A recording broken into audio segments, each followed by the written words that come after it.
A Alessandra Mello vai explicar para vocês agora que, tecnicamente, o dólar deveria estar até mais baixo.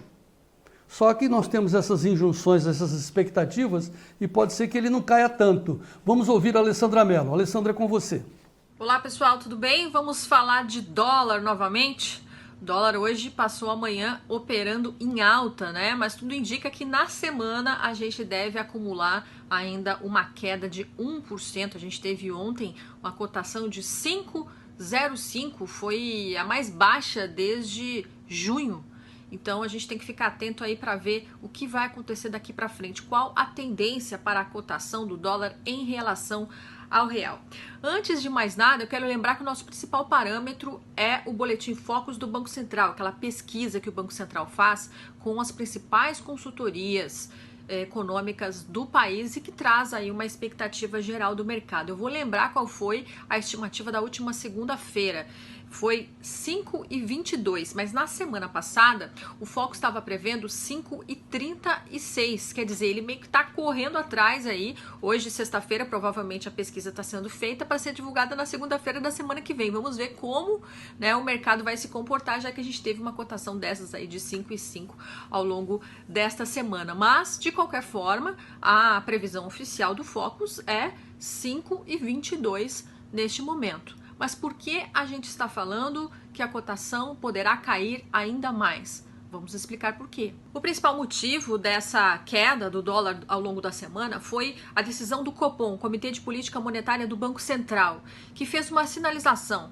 Disse que o período de cortes na taxa básica de juros acabou e que poderá sim aumentar os juros ao longo de 2021. E aí eu expliquei para vocês ontem que o que acontece? Estava pouco atrativo investir aqui no Brasil com o juro tão baixo e agora passa a ser mais atrativo, por isso a tendência da entrada de mais dólares e por isso a tendência da cotação cair, que é o que a gente está vendo acontecer, né? Então, por isso os analistas acreditam aí que havia uma gordura para queimar e que esse movimento, né, de valorização, de ajuste do dólar é compreensível. Afinal, ao longo do ano, muitas vezes nós falamos, o dólar vem se enfraquecendo em relação às principais moedas. O real está tendo um dos piores desempenhos comparados aí aos seus pares. Aqui a gente vivia uma situação diferente por causa dos nossos fatores internos, por causa das dificuldades no enfrentamento da Covid-19, por causa do problema problema fiscal aqui no Brasil, com a dificuldade em avançar com as reformas, tudo isso fazia com que o real tivesse um comportamento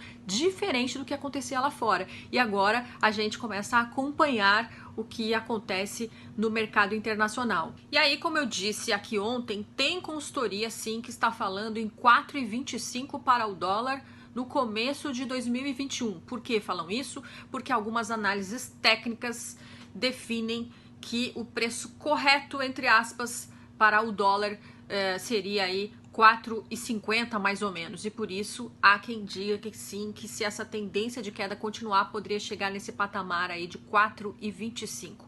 Porém, eu quero fazer a ressalva, muitas consultorias acreditam que esse patamar psicológico dos R$5 é difícil de ser rompido, né? Por isso tem muita gente aí prevendo em 4,90, 4,98, por aí.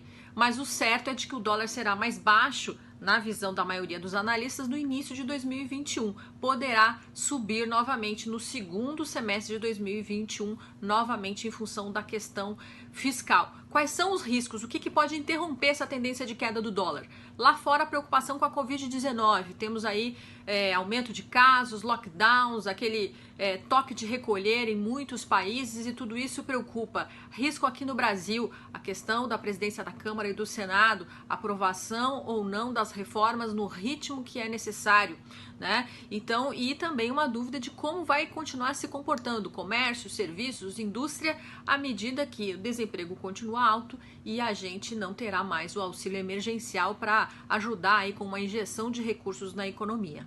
Bom, e só para a gente encerrar, quero explicar por que hoje a Bolsa está caindo, não é? O Ibovespa perdeu aquela força que vinha dos últimos dias. O principal motivo diz respeito a notícias internacionais, dificuldades lá nos Estados Unidos para a aprovação do pacote de estímulo à economia.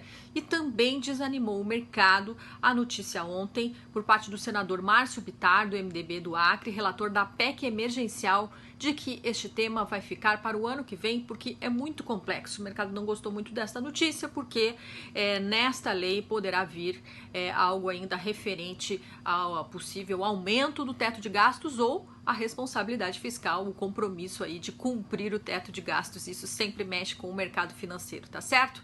Eram essas informações. A gente se vê na segunda. Até lá.